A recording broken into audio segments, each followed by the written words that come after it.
Bonjour à tous. Alors, bon, j'ai mon nouveau micro, donc ça devrait bien se passer. Déjà pour commencer, donc bonjour à tout le monde. En vue des fêtes de Noël, j'ai décidé de faire une vidéo sur le silence que nous imposent les éducateurs. Ah, j'y vais direct, hein. Désolé, mais j'ai pas trop le temps.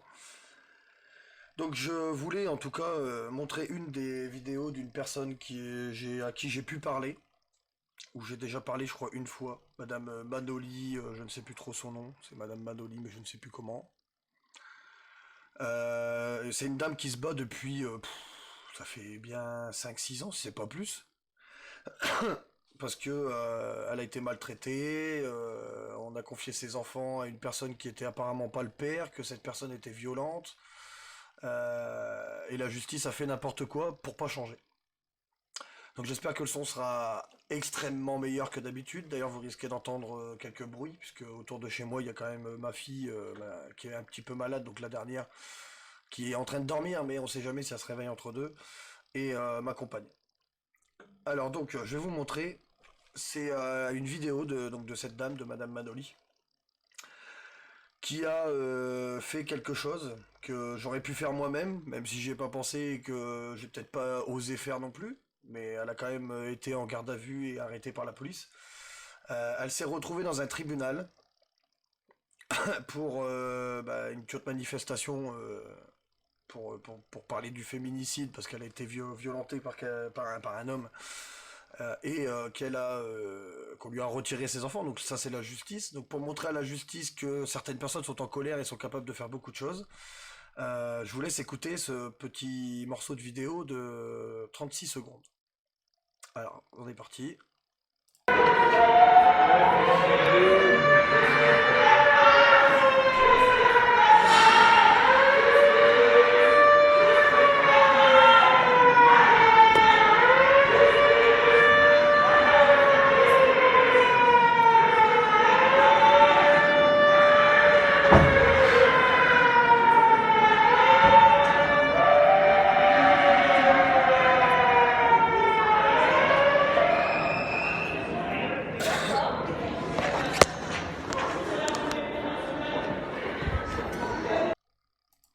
Voilà.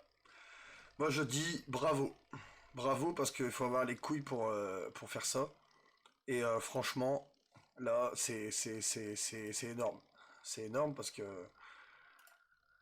voilà, obligé de faire sortir les juges de leur trou à rats pour leur montrer que, à un moment donné, il faut être juste et pas, il faut faire n'importe quoi. C'est déjà pas mal. Alors c'est pas tout, hein. C'est, voilà, bah, regardez la vidéo. Faut se taire parce qu'après je vais vous parler de quelque chose où on oblige les gens à se taire. Euh, cette dame, je vais parler, elle parle un peu comme moi. Des fois, elle est crue, des fois, elle est énervée et elle balance, elle balance, elle balance. Et là, le fait d'avoir été dans un tribunal, d'avoir, je sais pas si c'est les sirènes à incendie ou si c'est plusieurs personnes qui sont rentrées dans le tribunal et qui ont fait du bruit avec des mégaphones ou autre, je sais pas exactement. Mais n'empêche qu'il faut avoir les couilles pour le faire et qu'elle, elle l'a fait. Donc bravo pour ça. Franchement, on pourra rien dire, on pourra pas dire qu'elle a pas tenté de faire quelque chose pour ses enfants, que c'est une mauvaise mère ou quoi que ce soit.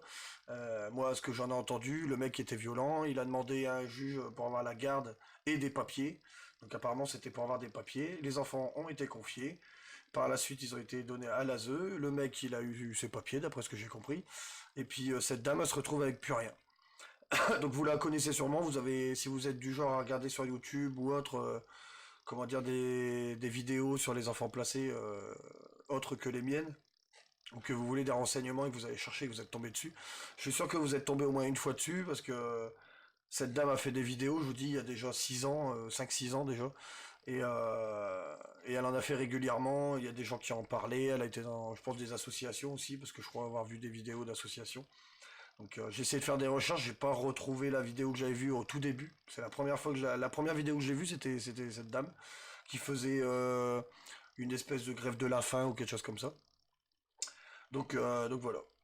Donc bon, on met une parenthèse, mais ça prouve que certaines personnes se bougent et ont envie de se bouger. Donc le silence. Voilà, donc pourquoi je parle de ce silence aujourd'hui? En gros, j'ai eu une synthèse il y a quelques jours et un rendez-vous avec le psychologue de la mec là où mes enfants, enfin où mon enfant est placé, parce que les autres sont revenus, mais Léa n'est pas revenue, donc ma plus grande. Donc la synthèse, c'est tout simple. J'ai ma fille qui a des difficultés à l'école et donc j'en parle. Hein. J'ai dit que bah, elle était à 10, après elle est passée à 8 et maintenant elle est à 7,73.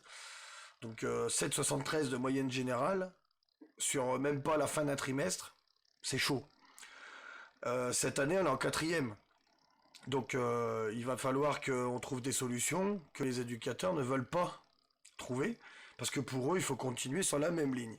Voilà, et c'est pour ça que je dis le silence, parce que cet enfant va très mal, ça on le sait. Ça fait pas, c'est pas nouveau qu'on me le dit, c'est pas nouveau que moi je le dis, c'est pas nouveau que je le sais, elle va très mal. Ces derniers temps, elle a parlé avec sa maman au téléphone, parce que la seule chose que sa mère est capable de faire, même si normalement elle a plus de lien avec ses enfants, elle reprend contact avec sa fille seulement par téléphone et par texto. Sur le coup, ma fille a commencé à refaire des bêtises dans tous les sens. Hein. Elle vole, elle est agressive, elle menace, elle peut aller jusqu'à frapper, elle insulte tout le monde, et à l'école c'est pareil. Donc à la synthèse, j'en parle. Je dis que cet enfant ne va pas bien, mais que apparemment on va pas assez loin, on fait pas aller assez les choses. Et surtout, que les éducateurs ne sont pas assez fermes. Parce que cet enfant a besoin d'un repère éducatif. Là, on la laisse faire. En gros, si elle vole 20 euros à un éducateur comme elle l'a fait il y a quelques mois, euh, elle va dans le bureau du directeur du foyer, elle se fait réprimander, et c'est fini. Si elle casse les lunettes d'un élève au collège et qu'elle doit le rembourser, bah, elle rembourse avec son argent de poche, puis c'est fini. Quand elle, comment dire, quand elle vient à la maison et qu'elle pique des bijoux à ma compagne, pareil. Nous, on peut rien faire parce qu'on n'a plus d'autorité. On nous l'a retiré depuis des années, on n'essaye pas de lui remettre. Et puis au final, bah, on se retrouve avec un enfant qui vole sans réprimande. Elle recommence au foyer, elle vole un camarade ou quelque chose comme ça. C'est reparti, hop, on lui dit juste une petite tape sur la main et c'est terminé. Donc ils sont pas assez fermes alors que eux-mêmes pendant la synthèse ils disent que cet enfant a besoin de fermeté. Donc elle a besoin de fermeté mais ils sont pas fermes. Elle a besoin de repères éducatifs. Bah, il n'y a pas de repères éducatifs chez eux parce que la seule chose qu'ils font c'est mettre dans la chambre ou mettre l'argent de poche ou quoi que ce soit, enfin bref. De la même façon que elle a été, donc au mois d'août, elle a été chez ma sœur en vacances. J'ai appris sous peu qu'elle avait aussi volé ma sœur. Donc suite à tout ça, moi pendant la synthèse, quand je leur explique, ils me disent bah non, bah, tout va bien, on continue sur cette ligne et tout. Donc je commence à faire mon petit speech, hein, de hausser le ton, parce qu'ils comprennent pas que c'est un enfant qui a besoin qu'on lui mette des règles, pas un enfant qui a besoin qu'on lui mette des toutes petites punitions de rien du tout. En plus, elle a 13 ans, donc elle en a rien à foutre. Et au final, donc je dis les mauvaises notes, on me dit qu'elle a un bon comportement en classe, oui, elle a un bon comportement en classe, elle a trois devoirs non rendus en 3 mois, elle a eu 5 absences non justifiées en 3 mois. Et eux, ils savent pas me dire qu'est-ce que c'est. Hein. Ils me disent qu'ils savent, mais ils me disent pas quoi, donc ils savent pas. Hein. Quand moi j'ai pas la preuve, c'est qu'ils savent pas. Sinon, qu'ils prouvent qu'ils le savent. Et puis les notes, elles sont en chute, et voilà. Donc on continue sur la même ligne, tout va bien. Sauf que, donc on essaye de me réduire au silence, sauf que moi j'ai aussi évoqué le fait qu'elle se scarifiait les bras. En gros, elle prend je ne sais quelle matière coupante et elle se scarifie le haut du bras. Donc c'est un signe de mal-être très profond. Et donc, quand je leur explique ça, ils me disent mais non, monsieur, faut pas s'inquiéter, il n'y a pas de danger. Il n'y a jamais de danger avec eux. Sauf que, bah, j'ai appelé un psychiatre. Et je lui ai expliqué que j'étais perdu, que mon enfant était placé, que les 3 autres frères et sœurs étaient, comment dire, étaient sortis du foyer, qu'elle, elle n'a pas pu revenir parce que son comportement ne permettait pas qu'on vive normalement dans une famille normale avec voilà des cris en moins, des bagarres en moins. Enfin, vous verriez que c'est terrible quand elle vient à la maison, c'est affreux. on est toujours obligé de la réprimander alors que ses frères et sœurs sont déjà un peu moins excités. Et quand elle s'en va d'un droit de visite, pendant 3 jours, on se tape des crises de Jenna, on entend Enzo qui répond, et puis on a Shanna qui pleure dès qu'on lui dit un truc. Donc elle influence quand même pas mal le comportement de Shanna. Enfin des trois autres aussi, mais de Shanna. Et Stacy, par contre, 3 ans, elle veut même plus être prise à bras par sa grande sœur, parce que elle entend crier, elle entend qu'on est obligé de lui dire quelque chose, et elle l'apprécie pas. Donc à 3 ans, elle a déjà tout compris, la petite. Donc suite à ça, donc j'appelle le psychiatre, et puis là, je lui explique donc toute l'histoire, hein. Ils sont sortis du foyer, je les ai récupérés de telle façon et tout. Mais le problème, c'est le comportement de la plus grande, qui fait une crise d'ado, qui est en mal-être, tout ça, et la seule chose qu'on me répond, c'est ça. Et là, le psychiatre, il me dit, si elle se scarifie les bras, c'est qu'elle a un mal-être profond. Ça veut dire qu'elle pourrait aller, avec le temps, plus loin que la scarification. Ça peut être un risque que la psychologue qui est censée la voir, donc en plus c'est une psychologue intégrée au foyer, donc c'est pas n'importe qui, c'est celle qui est dans le foyer, qui ne veut pas entendre ce que le psychiatre m'a dit, puisque j'ai eu un autre rendez-vous avec elle, et puis Léa et ma compagne, et elle n'a pas voulu entendre ce qu'on lui a dit, alors qu'elle est soi-disant professionnelle. Donc si elle est professionnelle, logiquement, elle devrait avoir entendu ces choses. Ah, je crois que le ventilo il faisait du bruit, donc je vais l'éteindre, on sait jamais. Et donc je lui explique et tout, il me dit voilà, il me dit ça relate plus de la psychologie, ça relate de la psychiatrie. Il m'explique, il me dit est-ce que votre enfant il a des autres signes particuliers qui prouveraient une dépression. Il me dit par exemple, je sais pas moi, une violence, il me dit le vol, il me dit, alors je dis bah là vous êtes tombé dedans. Il me dit ah bon, il dit votre fille elle vole. Je fais ouais elle vole tout le monde, n'importe quoi, n'importe quand, n'importe quel moment. Et là il m'explique que c'est une forme de dépression et que ça peut être le signe de comment dire d'un début de kleptomanie. Ça veut dire que pour se rassurer dans sa dépression, elle va piquer n'importe quoi, même un truc inutile. Elle va prendre un stylo avec lequel j'ai écrit, ou elle va prendre, je sais pas moi, des bijoux à madame alors qu'elle en a même pas besoin, ou des choses comme ça. Et ça, pareil, quand je l'explique à la psy, elle s'en fout. La psychologue, elle s'en fout complètement. Donc j'ai pris une décision, c'est que donc j'ai envoyé un courrier il y a quelques jours, et je vais en renvoyer un nouveau avec les explications plus détaillées à un juge, donc celui qui est censé s'occuper du dossier que je dois voir au mois de mai au sujet de Léa. Et dessus, il est déjà rédigé de toute façon. Dessus, j'ai noté que il y avait ces problèmes-là, ce que le psychiatre m'avait répondu, ce que le psychologue du foyer et les éducateurs ne voulaient pas accepter, ça veut dire leur échec. Voilà, ils ont échoué sur l'éducation de Léa et c'est plus vivable. Donc j'ai demandé à ce que Léa soit mise en famille d'accueil. Premièrement parce que niveau scolaire, vu que c'est pas terrible, et que eux ils ont 13 gamins pour un éducateur, voire deux de temps en temps, et ben là il y aura une famille avec deux parents qui pourront s'occuper de deux ou trois enfants. Donc déjà ça fait plus de facilité pour l'éducation scolaire.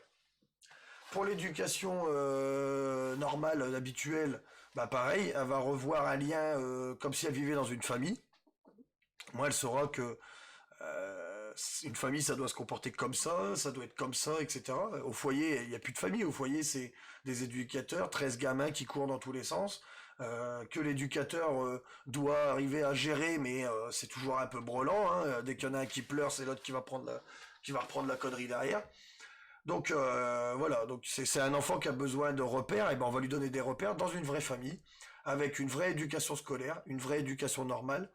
De plus, j'ai demandé au juge dans ce courrier à ce que Léa voie un psychiatre, parce que c'est le seul qui a touché le point sensible et qui a les mêmes idées que moi. Voilà, donc le psychiatre normalement doit donner pas forcément des réponses, mais il peut donner des traitements, même si je suis contre les traitements, mais il peut aussi discuter ou donner la voie à suivre pour régler les problèmes, ou du moins quelques problèmes que Léa aurait dans sa tête.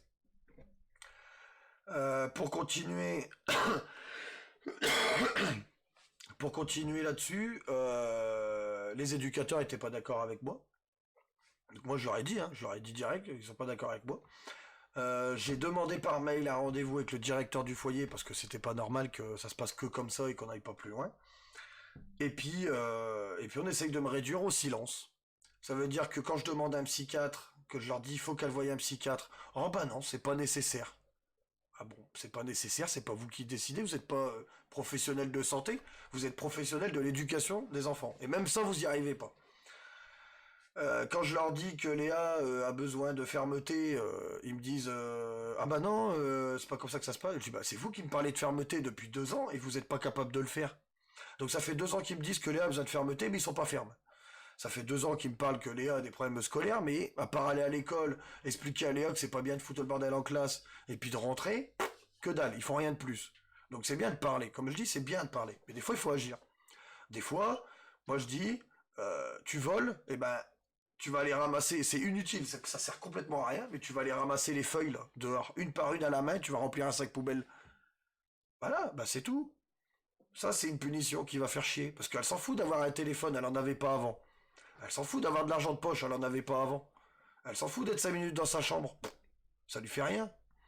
Elle range pas sa chambre c'est le bordel, on lui dit de ranger. Elle s'en fout de ranger sa chambre, elle le fait pas. Et eux, ils viennent me sortir que si. Ah bah tout va bien, tout est beau, machin. Les éducateurs se font insulter de tous les noms.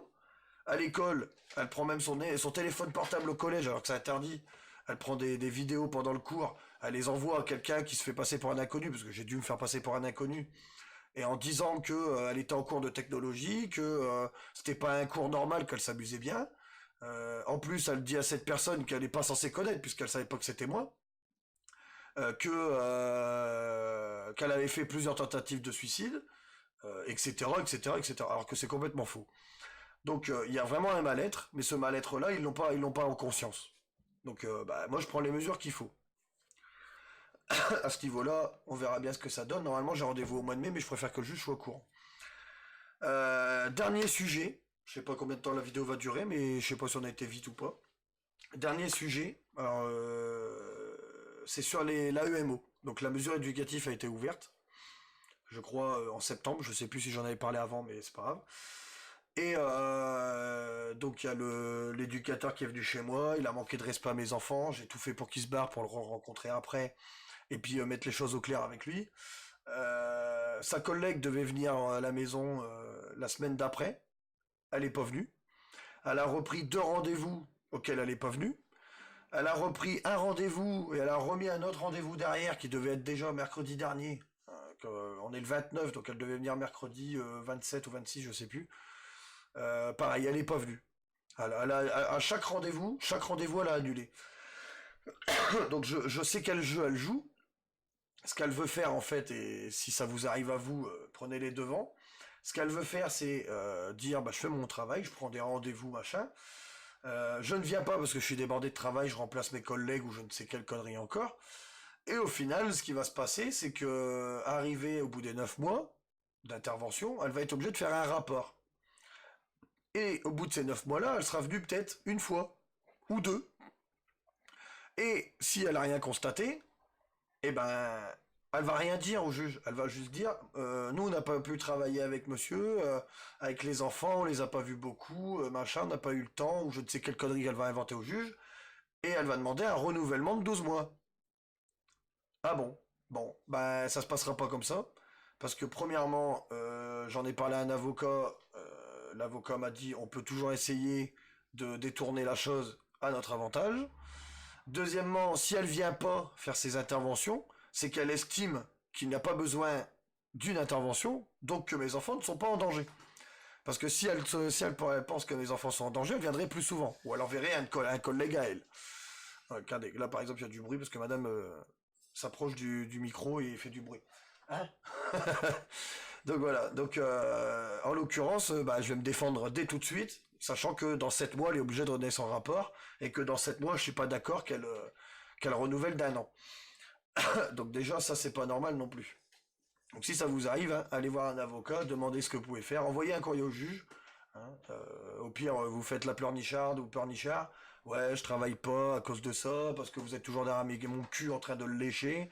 Hein, moi, j'ai envie d'être tranquille, d'avoir mes enfants tranquilles. J'ai pas envie d'être chaperonné, j'ai pas besoin d'une nounou non plus.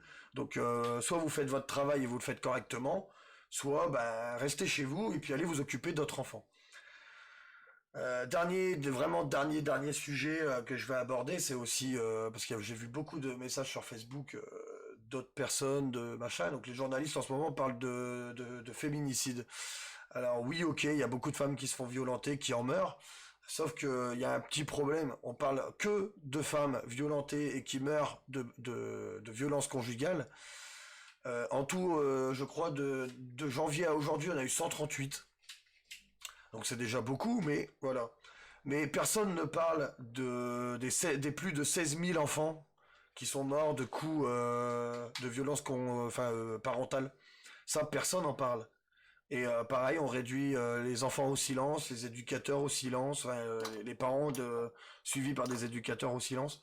Et ça me saoule parce qu'on fait que ça d'en parler, mais on parle pas des enfants violentés. D'ailleurs, les 16 000 enfants qui sont morts depuis le début de l'année ne font pas partie des chiffres d'éducateurs ou de familles d'accueil, hein. Voilà, ça fait pas partie des foyers ou des familles d'accueil, parce que là, il n'y a pas de chiffres. On ne sait pas combien d'enfants meurent dans les foyers, dans les familles d'accueil, dans les structures d'accueil. Euh, Là, il n'y a pas longtemps, il y a un gamin qui a fait une fugue dans le foyer où mes enfants ils étaient. Il s'est fait renverser par une voiture en étant en trottinette en pleine nuit. Bon, il pouvait peut-être pas faire grand-chose, il avait 17 ans, un truc comme ça.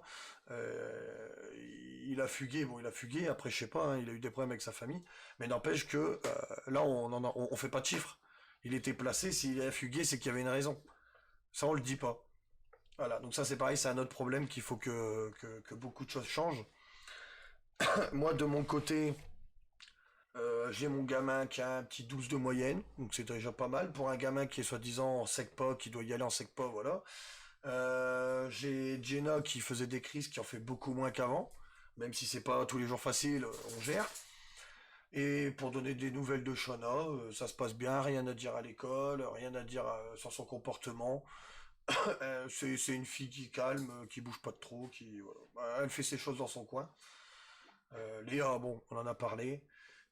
Et puis voilà. Donc je vous promets pas de faire des vidéos tous les mois, parce qu'en ce moment ça commence à être un peu compliqué entre mon boulot que j'essaye de faire dans ma micro-entreprise, et puis les vidéos à faire ici, mes enfants à m'occuper, les ramener à l'école, les reprendre, etc., faire à manger, le ménage.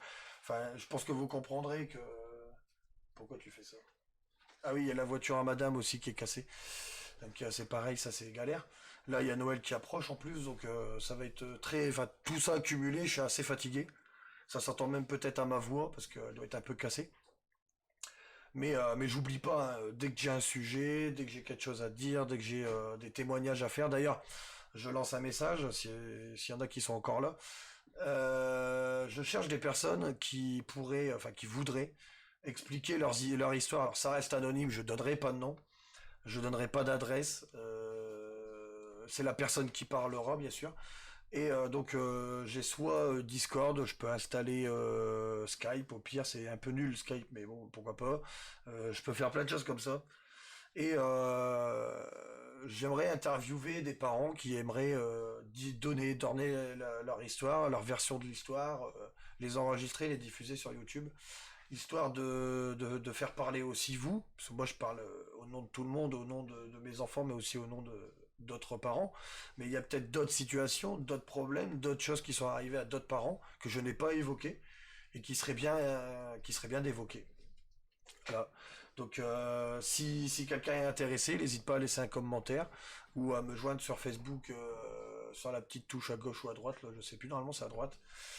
Il appuie sur Facebook, normalement il doit arriver sur le groupe. Il me prend en privé. Donc c'est facile, il n'y a rien de compliqué. Et puis il me dit que il a vu ma vidéo, qu'il aimerait donner son témoignage. Je m'arrange pour trouver un créneau où j'ai le temps et que personne n'est dans la maison, ou du moins pas les enfants les plus intrépides, parce que ça bouge quand même, ou un moment où c'est calme à la maison, quoi, et que la personne est libre, et puis on discutera. Enfin, j'enregistrerai la voix de la personne tout en lui faisant la vidéo, et voilà. Ça va. Pour moi, c'est pas compliqué à mettre en place en 2 minutes. Enfin, peut-être pas 2 minutes, mais en 5-10 minutes, le logiciel il est en route. L'image, je l'ai. le Discord. Il y a beaucoup de jeunes qui utilisent Discord, moi aussi. Donc, s'il y a des gens qui installent Discord, c'est comme une page internet. Ils sont pas besoin obligés de le télécharger ni de le garder. Je leur donne un lien et hop, ils cliquent dessus, hop, ils peuvent parler. On fait ça et puis voilà. Et puis si ça, vous n'avez pas envie, vous n'êtes pas obligé. Hein. Il y a rien qui, voilà. C'est juste une idée que j'ai eue comme ça depuis un moment et que j'essaye de mettre en place maintenant. Pour l'instant, j'ai trouvé personne. Des dossiers, j'en ai quelques-uns. J'en ai un pas très loin de chez moi.